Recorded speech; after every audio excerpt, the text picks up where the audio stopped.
ஒருத்தன் வாழ்க்கையவே வெறுத்துட்டு தற்கொலை பண்ணிக்கலான்ட்டு போனான். ஒரு குப்பை தொட்டி முன்னாடி உட்காந்து நம்ம வாழ்க்கை மட்டும் இப்படி ஆயிடுச்சேன்னு அந்த குப்பை தொட்டியை பார்த்துட்டே இருந்தான். ஒருத்தர் இருந்தார், குப்பை தொட்டில இருந்து அட்டை புட்டிகளை பிறக்கிட்டு போனார். ரெண்டாவது ஒருத்தர் இருந்தார், குப்பை தொட்டில இருந்து பாட்டில்கள் எல்லாம் சேகரிச்சுட்டு போனார். மூணாவதா ஒருத்தர் இருந்தார், குப்பை தொட்டில இருந்து பிளாஸ்டிக் பொருட்கள்லாம், உடைந்த பிளாஸ்டிக் பொருட்களை சேகரிச்சுட்டு போனார். ஒரு நாய் அந்த பக்கமா வந்தது. அங்க இருக்கக்கூடிய எச்சில் இலையில இருந்து உணவை சாப்பிட்டுட்டு இருந்தது.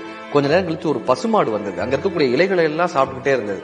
இப்ப இவன் யோசிச்சான், ஒரு குப்பை தொட்டியாலேயே இத்தனை பேரை வாழ வைக்க முடிகிறது என்றால் நாம் ஏன் வாழ முடியாதுன்னு அந்த தற்கொலை எண்ணத்தை அந்த குப்பை தொட்டியிலேயே தூக்கி எறிந்து விட்டு தன் வாழ்க்கையை நோக்கி நடக்க தொடங்கினார். ஒரு யானைக்கு ஒரு கரும்பு தோட்டமே தேவைப்படுகிறது. ஒரு எறும்புக்கு கரும்பு சக்கை போதுமானதாக இருக்கிறது. கரும்பு சக்கை கிடைக்கும் போது எறும்பாக இருப்போம். கரும்பு தோட்டம் கிடைக்கும் போது யானையாக மாறிக்கொள்வோம். வாழ்க்கை இனிமைதான். Download ShareChat.